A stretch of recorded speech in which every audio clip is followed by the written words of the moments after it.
पश्तूनों के हुकूक के लिए सरगर्दा पश्तून तहफ़्फ़ुज़ मूवमेंट के सरबराह मंजूर पश्तीन की अहलिया कहती हैं कि इनके शौहर पर गद्दारी के इल्ज़ामात वो लोग लगाते हैं जो इन्हें दूर से जानते हैं, लेकिन जो इन्हें करीब से जानते हैं वो सोच में पड़ जाते हैं कि क्या कभी ऐसा आदमी भी गद्दार हो सकता है। पश्तून तहफ़्फ़ुज़ मूवमेंट के सरबराह मंजूर पश्तीन का ताल्लुक जनूबी वज़ीरिस्तान के गाँव रेशवड़ा तहसील सरोखी शमन खिल कौम से है। आज वह दुनिया भर में पश्तूनों की आवाज़ बन चुके हैं। ताहम दूसरी जानिब मंजूर की बीवी आसिया एक सादा सी कबायली ज़िंदगी गुजार रही हैं और रिवायती बहू की तरह अपने ससुराल वालों का दिल जीतने की कोशिशों में मसरूफ़ हैं।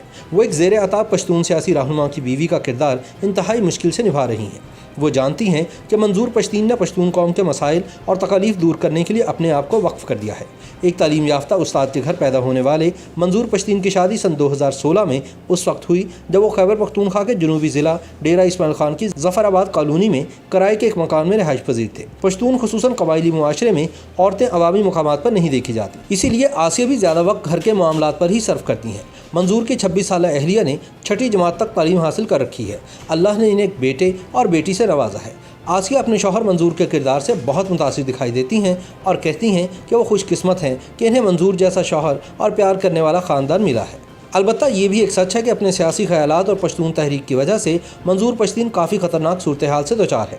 हालिया बरसों और महीनों में कई मरतबा रियासी इदारों के हाथों गिरफ्तार हुए हैं और जेल भी काटी है, लेकिन इनकी कमिटमेंट मुतज़लज़ल नहीं हुई। मंजूर पश्तीन कहते हैं कि पाकिस्तान के पश्तूनों के साथ काफ़ी जुल्म हुए हैं और अब ये सिलसिला बंद होना चाहिए।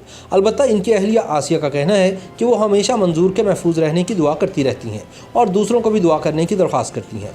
आसिया को मंजूर से कोई गिला नहीं। इनके बकौल मंजूर पश्तीन ने अपने लिए जो रास्ता चुना है, मैं इस हवाले से मंजूर की पुष्पनाही करती हूँ और मैं कभी भी इनके जदोजहद के रास्ते में रुकावट नहीं बनना चाहूँगी। दीगर कबायली वालिदैन की तरह आसिया भी अपने बच्चों को पढ़ाना चाहती हैं ताकि वो भी शऊर हासिल करके अपने इलाके और दुखी इंसानियत की खिदमत कर सकें। आसिया अपने शौहर मंजूर पश्तीन के बारे में बहुत पुरुमीद नज़र आती हैं। मंजूर पर लगने वाले इल्ज़ामात के हवाले से आसिया का कहना है कि इनके शौहर बहुत सादा और नरम दिल इंसान हैं और यही वजह है कि वो हर मुश्किल के लिए डट कर खड़े हो जाते हैं और लोगों की तकालीफ को दिल से महसूस करते हैं, और शायद यही एहसास इन पर लगने वाले इल्ज़ामात की बुनियादी वजह है। मंजूर पश्तीन को गद्दार करार दिए जाने के इल्ज़ामात के हवाले से आसिया कहती हैं कि मंजूर पर दूर से तो इल्ज़ामात लगाए जा सकते हैं, लेकिन जो शख्स करीब से इनको जान ले तो मंजूर की हकीकत उस पर वाज़ेह हो जाती है कि क्या ऐसा आदमी भी गद्दार हो सकता है। आसिया का कहना है कि मंजूर जब घर वापस आ जाते हैं तो भी लोग इनसे मिलने के लिए आते रहते हैं। कभी कभार तो थक हार कर जब मंजूर चारपाई पर लेट जाते हैं तो इनकी आंख लग जाती है। ऐसे में किसी की हिम्मत नहीं होती कि वो मंजूर को जगाए और कहे कि कोई मेहमान इनसे मिलना चाहता है। इनकी थकावट का ये आलम होता है कि कोई इन्हें जगाने की हिम्मत ही नहीं करता। आसिया कहती हैं कि वो मंजूर की मसरूफियात को अच्छी तरह से समझती हैं और इन्होंने अपने शौहर से अपने लिए कभी भी वक्त का मुतालबा नहीं किया। वो कहती हैं कि उनके शौहर मंजूर करोड़ों पश्तूनों की उम्मीद है और वे इन्हें इनके जायज़ हुकूक दिलवाने के लिए शब व रोज़ कोशिशें कर रहे हैं।